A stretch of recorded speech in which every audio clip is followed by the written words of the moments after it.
Sandatahang lakas ng Pilipinas na binubuo ng Army, Navy at Air Force na siyang maghahatid sa inyo ng mga balita mula sa ating Armed Forces at iba pang impormasyon. Mga katropa, hanapin at ilike kami sa Facebook, Twitter at YouTube.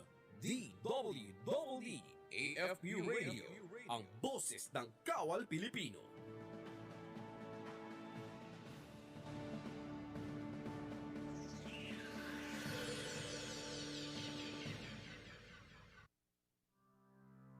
There are those who choose a different path in life, a path of honor, patriotism, duty, a path for professionals to reach their best potential, a path of service and compassion, a path that leads to freedom. It is the principle of putting service above self that is at the heart of every soldier.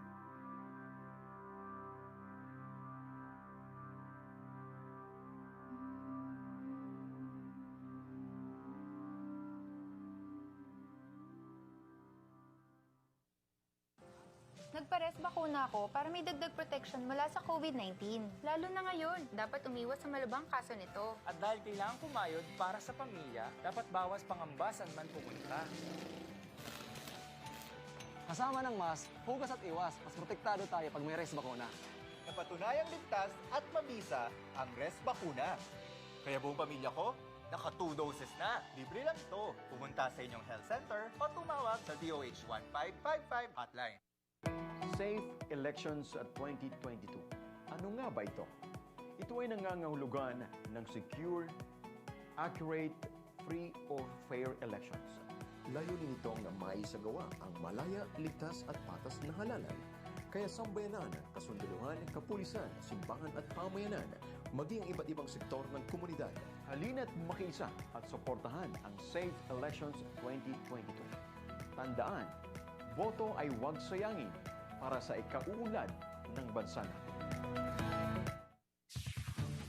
Ito ang DWDD 1134 kHz AM.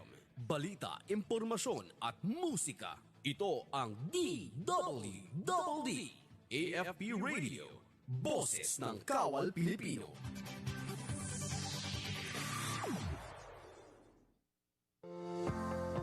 Mga natatanging accomplishments at serbisyong pangkaunlaran ng Armed Forces of the Philippines, mga mahalagang serbisyo at benepisyong hatid ng mga pangunahing ahensya ng pamahalaan na sasagot sa inyong mga katanungan, pinagsama sa isang oras na programa, Usapang Serbisyo.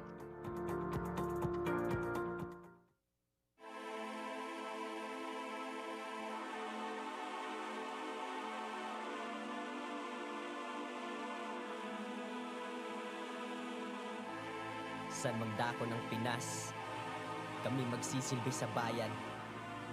Problema man ang humarang, paniguradong baliwalayan. Hindi kami umaatras sa kahit na anumang laban. Kami ang Kawal Pilipino, taglay namin ng tapang.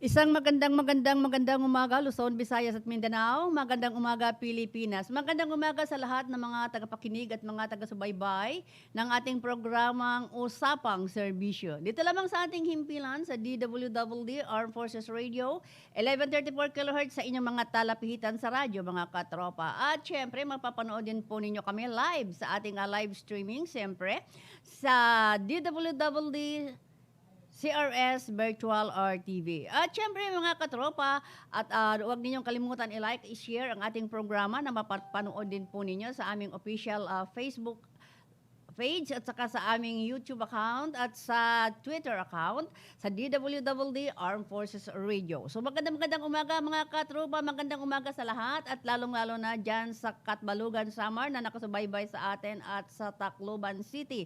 At syempre dyan sa Ormoc City, maayong buntag sa tanang mga taga Ormoc City ha, maayong buntag ninyong tanan diha. At syempre, batiin ko muna ng isang magandang umaga ang ating commander ng CRS-AFP na walang iba, kundi si Major General Manuel Sikitin. Magandang umaga sa iyo, sir, at sa lahat ng mga taga-CRS. Ayan. At syempre, ang ating group commander, station manager ng DWDD na walang iba kundi si Major Senon Pansito III. Sir, magandang umaga. At sa ating mga katropa na nakaasubaybay na palagi sa ating dyan, sa groups natin, andyan sila si Sir Benito Ramos ng Cagayan. Magandang umaga sa iyo, sir. Maraming salamat sa palagi ang pag-share at pagpanood sa ating programa. At syempre si Dr. Glenn Arrollado, dyan naman po sa Masbate City. Ayan. At syempre ang ating mga katrupa dyan sa Cavite. At sa ngayon po, maraming salamat. Magandang gabi o magandang umaga sa iyo, Ate Nora Formento at saka si Kuya Bing Formento na nakakatutok sa ating programa ngayon dyan sa Las Vegas, Nevada. Hi, Ate Nora. How are you? Kumusta kayo ni Kuya Bing dyan, ha? Sana magkita-kita tayo ulit dito. Bakasyon ka sa Pilipinas. Ayan. At syempre, ang ating mga kaibigan dyan sa Cavite. Andyan sila si Miles o si Andrade. Ayan. Magandang umaga sa iyo at syempre kay Nanay. At ang mga taga-Bulacan na nandyan ngayon sa San Jose del Monte, Bulacan. Maayong buntag ninyong tanan diyang mga Bisayon, ha, sa taga-Bulacan at sa mga taga-Ormoc City. Ang akong mga anak ug mga apo diha sa Ormoc City, may buntag ni Mudong at kay Mama at kay Tatay, maayong buntag ninyong tanan diha sa Ormoc City. Syempre, ang anak ko naman dyan sa Malate, Maynila, maayong buntag. Magandang umaga sa inyong lahat dyan, ang aking anak at apo. At isa pa, mga katropa, si Kuya Fred Corrales, da naman po sa Canada. Yan, good morning. O maanong magandang gabi sa iyo, Sir Fred. Ha, magandang umaga. Kay Ma'am Lelia Noesca, dyan po sa Estados Unidos. Ayan. Okay, kay Ma'am, kay katropa, o itong ating kay Idol, Tess Layosa, naggaling ito sa Las Vegas, Nevada, na bumalik na ng ating bansa, na nandyan sa Antipolo ngayon. Magandang umaga sa iyo, katropa, o magandang umaga sa iyo, Idol, dyan sa Antipolo. Tess Layosa po yan. At ang ating mga katropa sa Pandakan. Ayan, lahat po kayo, magandang umaga. So ngayon, dahil ngayon ay araw po ng Miyerkules. Ang ating araw ng Miyerkules ay nakalaan po para sa ating mga usapin tungkol naman po dyan sa DSWD. At mga katropa, ha, DSWD NCR, sa pamumuno naman ito ni Director, ayan, Regional Director, na walang iba kundi si Director Vicente Tomas Jr. Ayan, sir, magandang umaga sa inyo dyan, sa lahat ng mga taga-DSWD, at alam kong busy kayong itong araw na ito. Pero mamaya po lamang, tunghayan po natin at panunuorin po natin at titingnan natin yung mga ang mga kanilang mga accomplishment dyan, successful story ng DSWD NCR. So marami po yan at na kanilang mga successful story, lalong nung taong 2021. Ay, magandang umaga pala kay kay Secretary Eduardo Del Rosario. Hayan, sir, good morning. Siya na po ngayon yung Secretary dyan sa National Housing Authority, NHA, at nagdiriwang ng kanilang anibersaryo kahapon ng third year anniversary ng itong DHSUD. Ayan, nandyan sila kahapon. Kay Director Mario Malyari. Ayan, good morning. At syempre kay Jamie Cruz, magandang umaga po sa inyo. Thank you sa lahat. At syempre, magkakaroon po ng programa po dito sa ating programang isang once a week po, o magiging weekly na po yan, ang programa ng DHSUD, itong sa housing po natin. At marami po tayong aalamin po dyan tungkol sa kanila. At kasama na po dyan ang mga agencies na kasakop nila, lalong-lalo na yung Pag-ibig Fund. Ayan.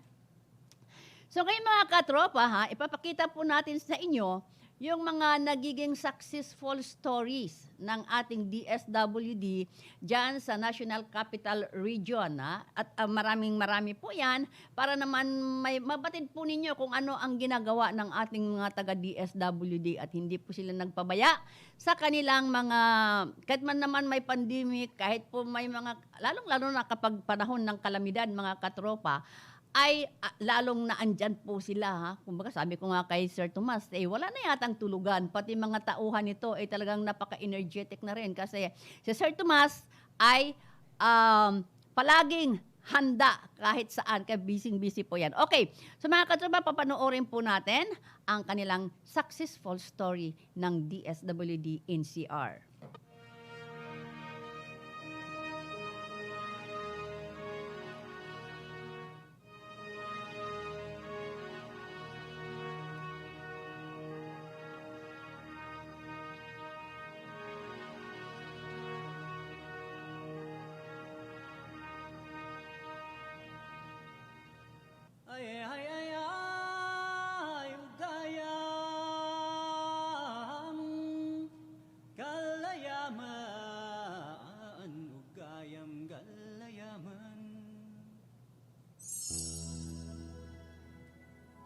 The Department of Social Welfare and Development, or DSWD, envisions all Filipinos being freed from hunger and poverty, having equal access to opportunities, and being enabled by a fair, just, and peaceful society.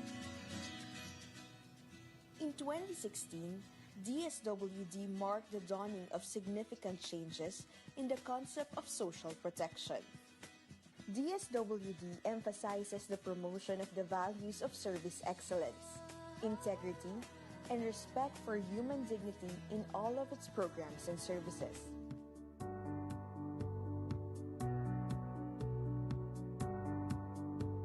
Pantawid Pamilyang Pilipino Program, a social protection program that invests in the health and education of poor households, particularly of children 0 to 18 years old. It uses the conditional cash transfer scheme to provide cash grants to the beneficiaries that comply to the program conditionalities.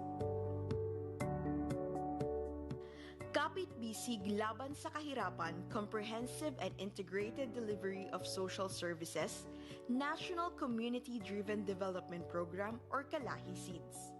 A poverty alleviation program of the national government implemented by the department that aims to empower communities in targeted poor and disaster-affected municipalities to achieve access to services and to participate in more inclusive local planning, budgeting, implementing, and disaster risk reduction and management. Sustainable Livelihood Program, a community-based capacity building program that seeks to increase the economic opportunities of beneficiaries through the community-driven enterprise development approach. It equips beneficiaries to actively contribute to production and labor markets by using available resources and entering accessible markets.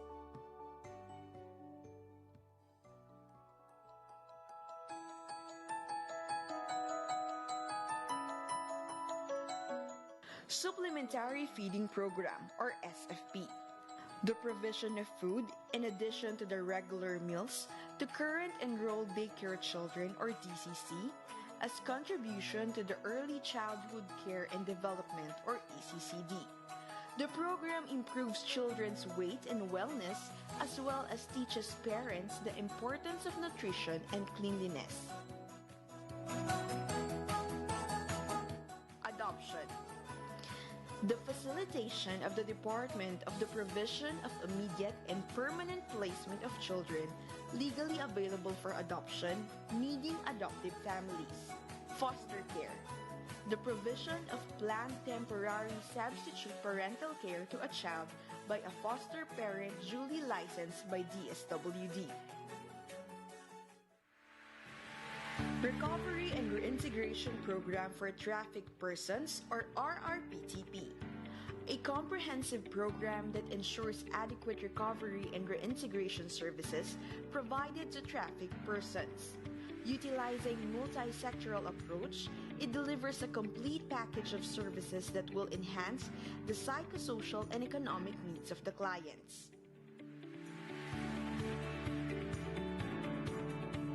Payapa at Masaganang Pamayanan o PAMANA is the national government's program and framework for peace and development.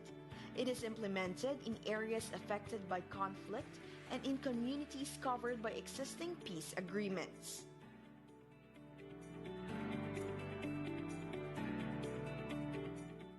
Bottom-up budgeting or BUB, an approach to the preparation of agency budget proposals, taking into consideration the development needs of cities and/or municipalities as identified in their respective local poverty reduction action plans that shall be formulated with strong participation of basic sector organizations and other civil society organizations.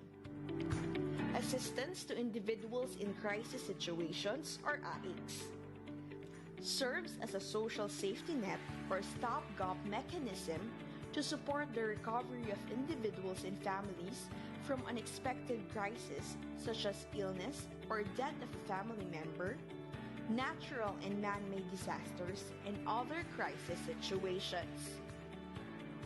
Assistance to communities in needs or ACN assist communities to mitigate and recover from natural and man-made disasters. This service includes the provision of family food packs, cash or food for work, repair, upgrading or construction of daycare centers, and repair, upgrading, and construction of senior citizen centers. Social Pension for Indigent Senior Citizens or SOCPEN, the provision of a monthly stipend amounting to 500 pesos given quarterly to augment the daily subsistence and other medical needs of indigent senior citizens 60 years old and above. Auxiliary Services for Person with Disability or PWD. The DSWD maintains non-residential facilities around the country that offer workshops to enhance capacities and skills of PWDs while providing them income-generating opportunities to support themselves and their families. 24-hour residential facilities that provide care and rehabilitation services to PWDs are also operated by the agency.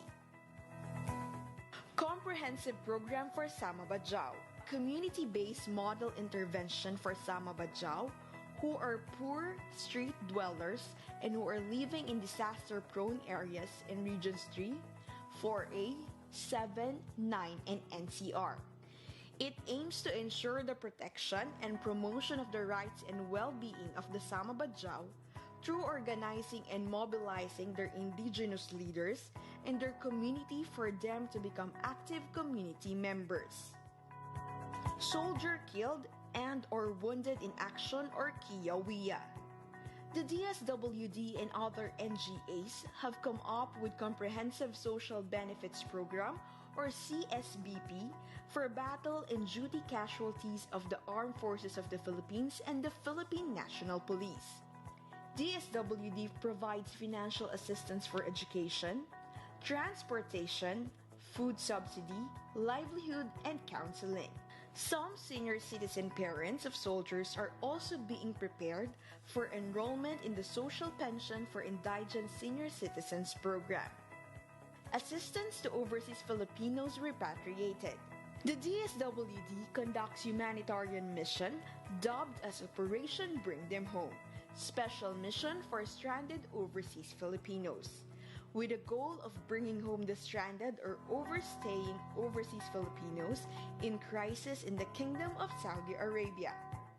Disaster Response Operations. The DSWD is responsible for activating the disaster response pillar during disaster response operations to monitor and provide immediate response to the needs of the disaster-affected population.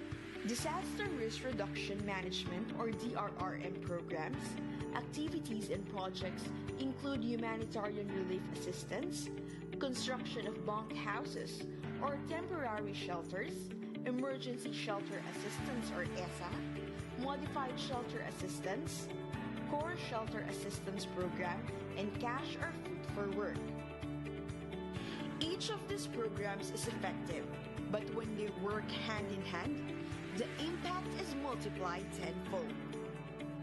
DSWD stands by its convictions and aims to protect those who cannot speak for themselves.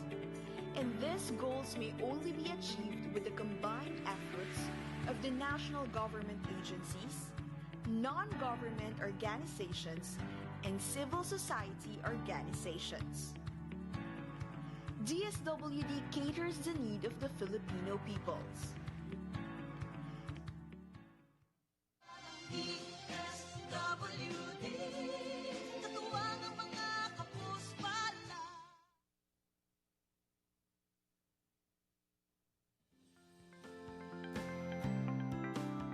Ang Disaster Response Management Division, sunurin nito sa pagpapatupad ng kanyang tungkulin, no? Nakalagay sa kanyang organizational outcome na immediate provision of assistance to victims of disaster and other calamities. Ito ay masipag na ipinatutupad ng aming division.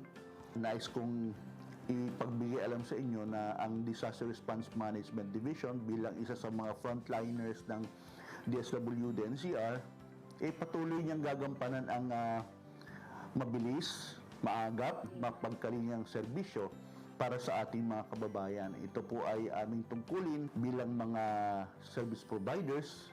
Ito ay aming tungkulin na aming patuloy na gagampanan para po makatulong sa ating mga kababayan na nangangailangan.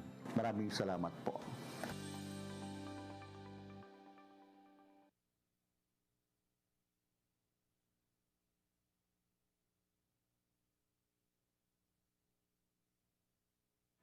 Paniguradong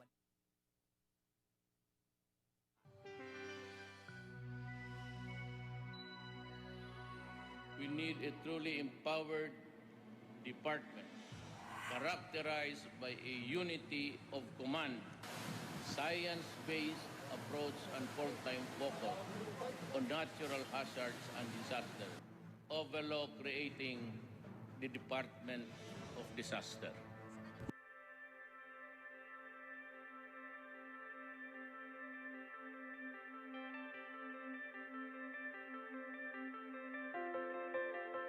Isa sa mga nagpapahirap sa pagkuha ng impormasyon, siyempre, ang kawalan ng paraan, lalo na sa mga gamit. Halimbawa, wala tayong mga radio, kung may mga cellphone naman, pwedeng mawala ng signal, at wala rin mga pwedeng access sa mga lugar na kung saan nangyayari ang sakuna. Kaya nga, ang DSWD NCR ay naghahanap ng mga innovations na bago para makukuha ng mas maayos na pamaraan batayang impormasyon.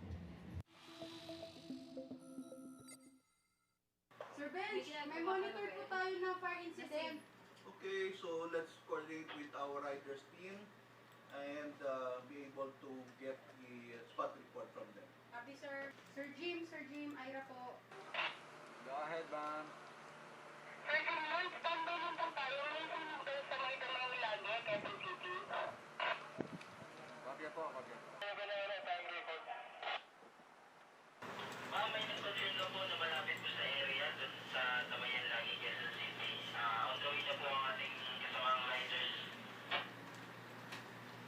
Copy, Sir Jim Lloyd. Sabi na lang po na kung yung mga important information po, gaya nung number ng families affected at saka individuals po, kahit estimate lang po.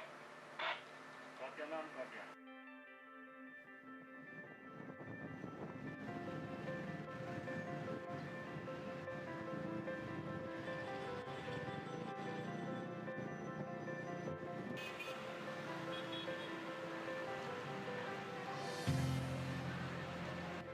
Sir, magandang hapon po. Sino po kayo pwedeng kausapin po sa nangyari ng sunog meeting? Sa ngayon, pwede na po. Okay. Sir, ako po pala si Red ng DSWD NCR. Ano po pangalan niyo? Hello, Press. Magandang tanghali. Ayon sa nakalap kong datos sa area, meron tayo 231 na affected na family at meron naman tayo 1,326 na individuals. Ma'am Mayra. Yes po, Sir Jim Lloyd. Ma'am, ayon po dun sa taong bumaba na kasama natin malapit dun sa area, ay may nakuha po siyang datos with a total of 231 families affected with 1,386 individuals po. Copy, Sir Jim Lloyd. Ongoing assessment and validation daw po ba? Yes po, yung validation po still ongoing po. Copy that, Sir Deploy. Thank you very much po.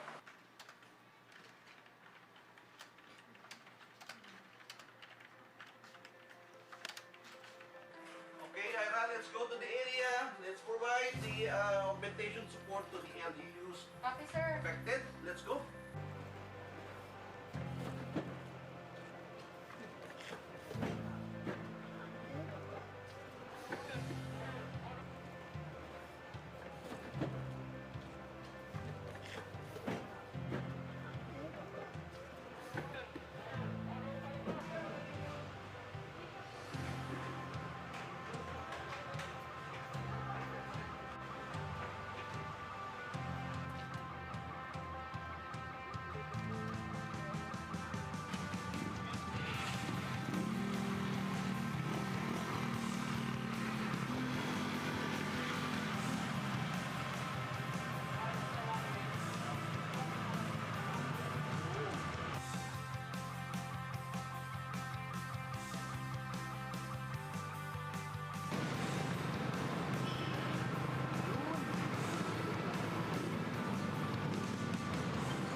Response team riders envision to actively respond and dispatch team riders to a disaster-stricken areas.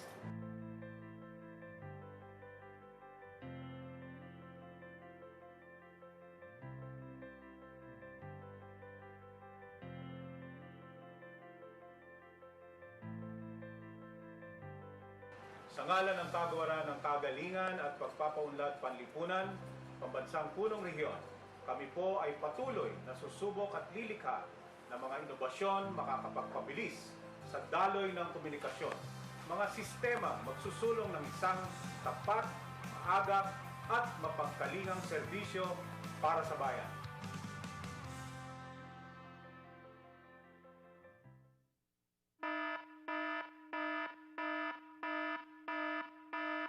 Ang buwan ng Marso ay diniklarang bilang Fire Prevention Month dahil ayon sa Pag-asa, ang buwan ng Marso ay panahon kung saan nagsisimulang tumaas ang temperatura sa Pilipinas at sa buwan na rin na ito nagaganap ang pinakamaraming sunog na naitatala sa buong taon. Narito ang ilan sa mga pag-iingat na dapat gawin upang makaiwas sa sunog. Una, iwasang pagsabay-sabaying nakasaksak ang mga electrical na gamit sa iisang extension cord. Pangalawa, huwag mag-iwan ng mga gamit na may sinding apoy tulad ng kandila at kalan. Pangatlo, huwag pabayaan maglaro ang mga bata ng apoy lalo't wala silang kasamang matanda.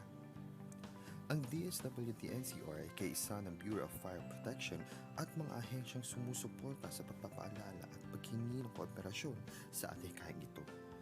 Sa pag-iwas sa sunog, hindi kayo nag-iisa. DWD, katuwang ang mga kapuspala. Touching lives. Empowering people. Uniting communities.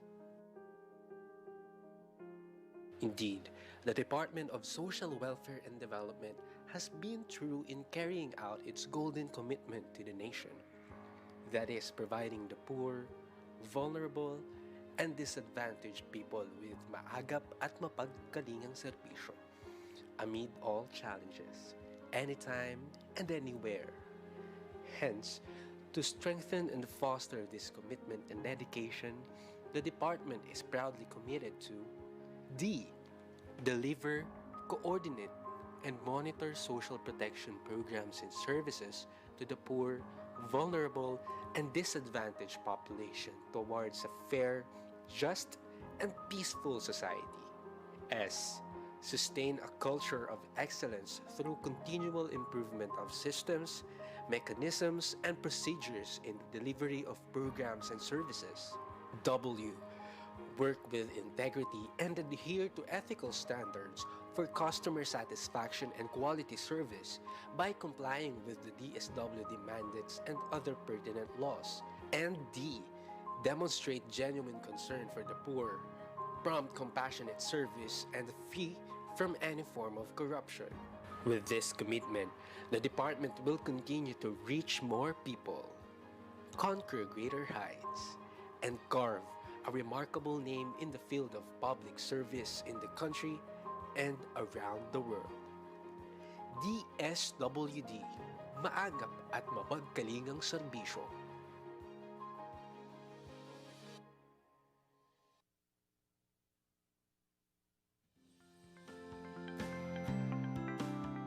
Ang Disaster Response Management Division, sunurin nito sa pagpapatupad ng kanyang tungkulin, no? Nakalagay sa kanyang organizational outcome na immediate provision of assistance to victims of disaster and other calamities. Ito ay masipag na ipinatutupad ng aming division.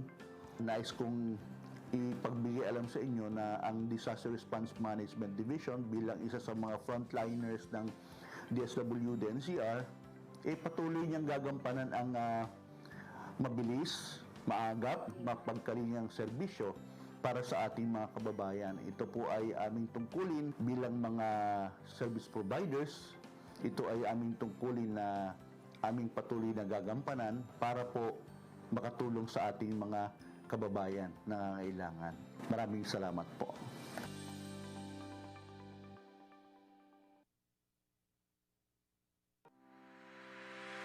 Si Marisa Domingo, 52 years old, nakatira sa Barangay Marulas, Valenzuela City. Ako po ay sari-sari store owner na namumunan mula sa utang at nakaranas ng pagkalugi dahil napupunta lang ang aking kita sa pagbabayad ng tubo ng hiniram na puhunan. Dahil sa SLP, ako po ay pinag-aral ng bookkeeping at nagamit ko ito para mapatakbo ng maayos ang aking negosyo. Binigyan din ako ng dagdag puhunan at nagamit ko iyon para mapalago ang aking sari-sari store. Ngayon po, dahil sa SLP, mayroon na po akong savings, mayroon na din kami na sariling motor, nakabili din ako ng high-speed sewing machine at napagtapos ko rin ang pag-aaral ng aking anak. Sana magpatuloy pa rin ang programang ito dahil sa ang dami nilang natutulungan at matutulungan pa.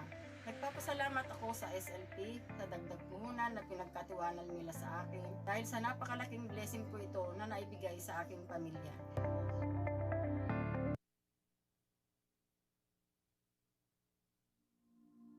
Ako si Eleuteria Pangan, 79 na ang edad ko. Nakatanggap po ako sa ng 3,000 ho. Malaking bagay yung natanggap ko kasi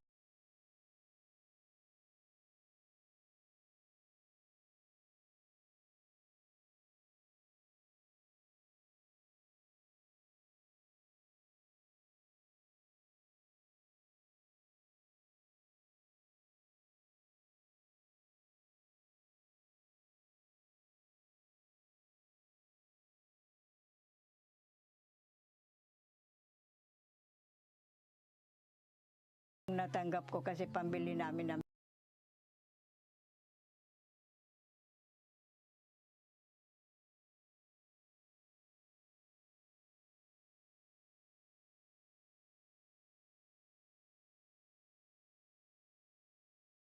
bigas, pambili namin ng tubig,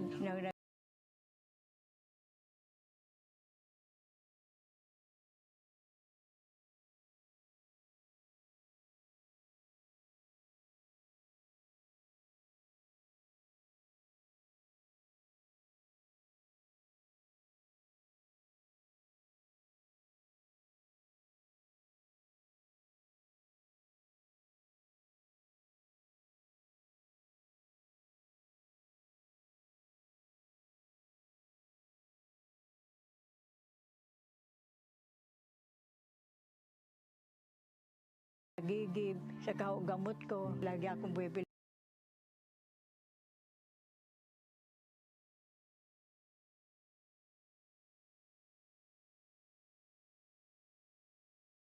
Ng gamot. Dadasal-dasal ako na sana dumating na yung pensyon ko para makabiling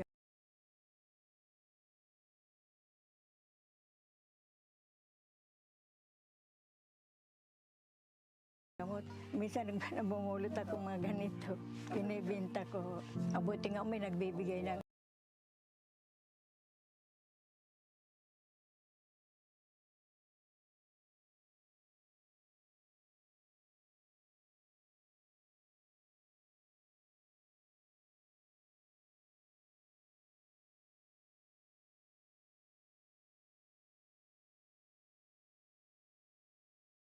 bigas. Kung wala, mga gulay, nagapila.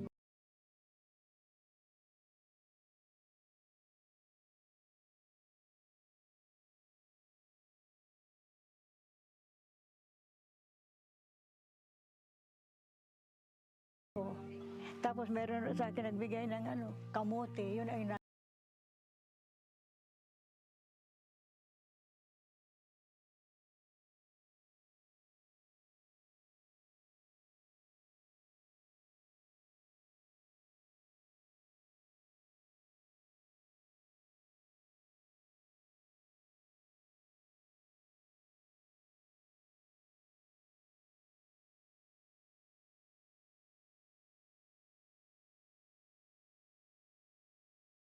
almusalan ko. Sana tuloy-tuloy ang pensyon ng mga senior.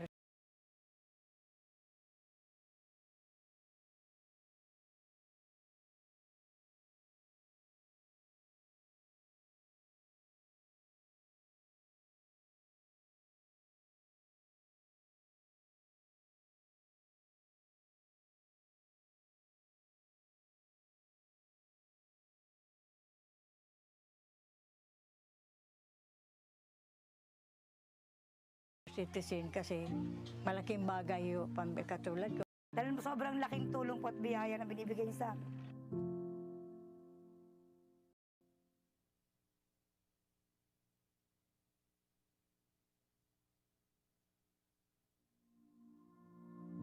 Ako po si Mira Luna Pal, ang asawa ko po si Edwin Junisa, anak ko po doon si Michael Angelo. Dati po doon kami nakatira sa highway, na barong-barong lang po kami. Tapos ang hanap buhay namin, nangangalakal, tapos ang asawa ko nang sidecar sa gabi. Buat na na-demolish na po sa highway, kaya po nailipat kami dito sa Clarabel, sa gilid ng chapel. Malaking tulong po sa amin na ilipat, nagkaroon po kami ng maayos na tulugan. Bigyan po kami ng financial, saka down sa bahay. Nakakuha po ko ng puhunan, pinuhunan ko po sa saging nun, tapos silalako-lako ko po, binabaybahay ko po. Nung kinikita namin sa pagtitinda, napunta po yung iba sa gamot ng anak ko. Binili rin po namin ng pagkain sa araw-araw namin pangailangan sa bahay, bigas, ulam.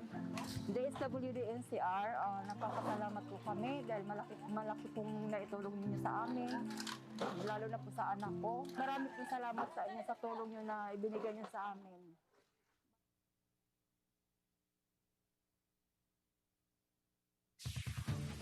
Ito ang DWDD 1134 kHz AM. Balita, impormasyon at musika. Ito ang DWDD AFP Radio. Boses ng Kawal Pilipino.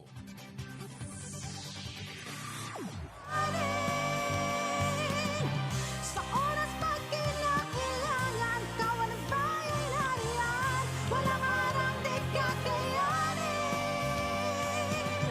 Sa oras pag kinakailangan, kawal ang bayan harian, walang harang di kakayanin.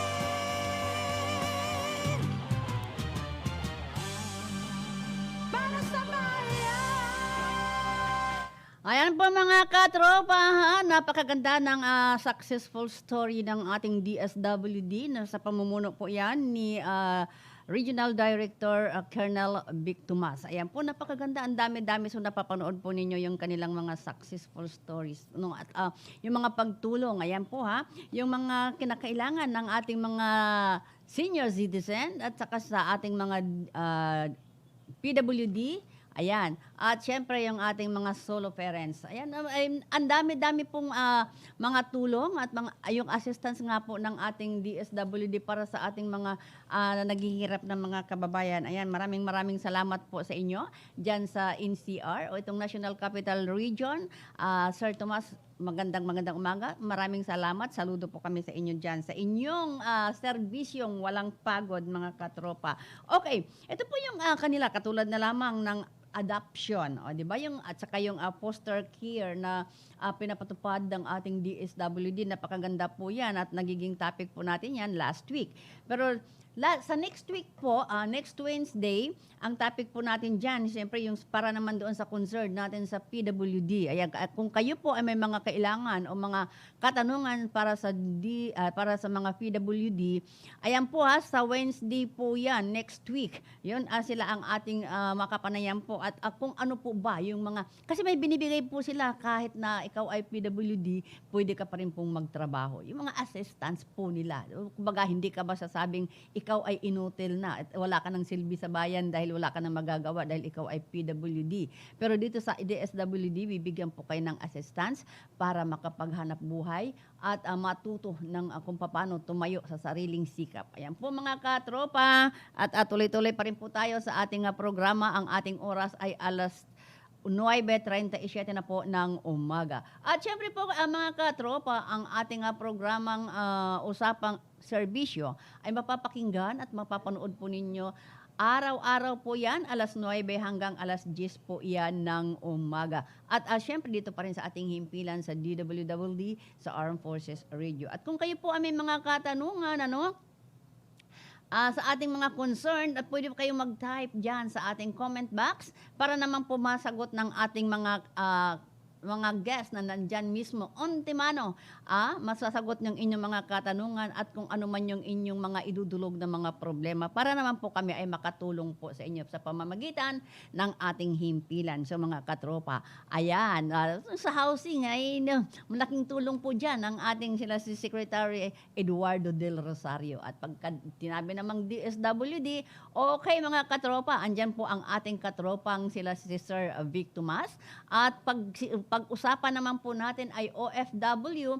Andyan po ang ating mga OFW sa pamumuno po yan ng ating administrator dyan na si Sir Hans Kakdak na ating makakasama din po dito sa ating programa. At kapag manggagawa naman po, pag kayo ay may mga problema sa inyong mga employer, ay, nandyan po yan. Nandyan si Secretary Sylvester Bello III na sasagot po sa inyong mga problema, mga katropa. At kung health naman ang ating problema para sa mga miyembro ng PhilHealth, andyan din po, nandito kasama din po natin ang ating PhilHealth sa pamumuno naman po, o sa pangunguna naman po yan ng kanilang spokesperson o tagapagsalita dyan sa National Capital Region ng PhilHealth na walang iba kundi si Sir Edwin Acuba. Ayan, kompleto po tayo, kompleto Ricardos ang ating programa mga katropa, kaya walang paltos, di ba? Kapag pag-usapan naman po ay tungkol sa mga kasundaluhan, ang mga achievement o accomplishment ng ating mga kasundaluhan sa kanilang mga areas and responsibility. Ayan po, mapapakinggan po na ninyo kapag araw po ng Huwebes at saka Martes. Ayan po, kaya lang kung minsan ay buhol-buhol yung ating schedule na dapat ipagbigyan natin talaga yung pinaka-importanting pag-usapan naman, kaya minsan ay na-move natin instead of military o itong mga itong mga kasundaluhan ay napapalitan po natin yan ng mga ating mga serbisyo naman doon sa ating mga kababayan o yan sa mga civilian. Okay, pagdating naman doon sa mga ibang tulong katulad niyan ito po yung mga tulong ng DSWD sa mga sundalo natin doon sa Wounded in Action at saka doon sa Killed in Action, mayroon din pong tulong ang DSWD.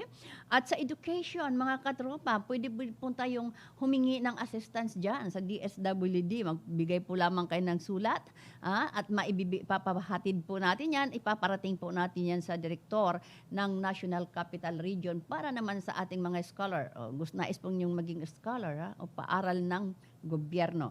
At syempre ang assistance naman ng ating OFW na distress mga katropa, humanitarian assistance, nandyan din po sabihin niyo po lang sa atin para po kayo ay ating pagbigyan. Okay mga katropa, ito po muna bago po tayo magpaalam matapos na ang ating programa ibibigyan muna natin ng daan itong balita naman mula po naman sa labas ng himpilan mga katropa. Ito naman si Katropang Floor. Ayan, ibibigay po natin ang kanyang detalye ng kanilang balita mula po naman dyan sa Second CRG. Okay, Ayan po mga katropa, sabi nga sa balita ni Katropang Floor, EFP Chief of Staff General Centino bumisita sa Southern Luzon Command at 203rd Infantry Brigade. Katropang Floor, go ahead with your report. Maraming salamat, katropa.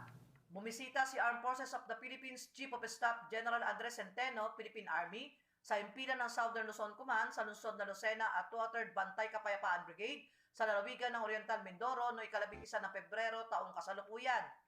Matapos magbigay ng mahalagang mensahe sa mga opisyalis at kasundaluhan ng SOLCOM, ay nagtungo naman ang general sa impilan ng 203rd Bantay Kapayapaan Brigade sa bayan ng Bansod. Kasama niya sa kanyang pagbisita ang mga pinuno ng Southern Luzon Command at 2nd Infantry Jungle Fighter Division, Philippine Army, na sina Lieutenant General Bartolome Vicente Bacaro at Major General Rowen Tolentino at iba pang mga matataas na opisyalis ng Sandatahang Lakas ng Pilipinas. Sila ay maalab na sinalubong at tinanggap ng mga pinuno at kasundaluhan ng Bantay Kapayapaan Brigade sa pamumuno at pangunguna ni Brigadier General Jose Augusto Villarreal, Philippine Army. Sa kanyang pagbisita, 3 bagay ang kanyang binigyan diin. Una, ay para tuluyang wakasan ang insurensiya sa isla ng Mindoro sa lalong madaling panahon. Ayon na rin sa atas ng ating Pangulong Duterte. Ikalawa, ay para siguraduhin magiging payapa, ligtas at maayos ang darating na nasyonal at lokal na halalan 2022. At ang panghuli ay para personal niyang makita, kumustahin, makausap at bigyan ng inspirasyon ang mga sundalo ng 203rd Brigade at Southern Luzon Command. At yan ang mga balita mula dito sa 2nd CRG Southern Luzon Command. Ito ang inyong Katropang Floor para sa DWDD Armed Forces Radio, ang boses ng Kawal Pilipino. Kasama niyo kami lagi, sabay natin lapasan sa oras pang kinailangan, Kawal ng bayan nariyan. Ayan mga katropa, maraming salamat Katropang Floor dyan sa 2nd CRG. Ayan napakagandang balita pa yan, ang ating mga opisyalis. Ayan good morning kay Colonel kay Sir Ces Trinidad, ayan, ng OACPA, Office of the Army Chief Public Officer. Good morning. At syempre ang ating CGPA na walang iba kundi si Major General Romeo Browner Jr. Ayan, sir, good morning po sa inyong lahat. At syempre mga katropa, at unti-unti na po tayo magpaalam sa ating programa ngayon po dahil nga syempre ilang minuto na lamang nais ko na lang munang batiin at pasasalamatan ang ating mga nakaagapay sa ating programa ngayon mga katropa. Andyan sa Technical Department, kasama po natin dyan si Ferdinand Ponce, ang poging-pogi yan ng Technical Department. At syempre machong-macho, kasama din dyan si Ronald Angeles. Ayan po ang ating mga katropa dyan sa Technical Department na aking nakaagapay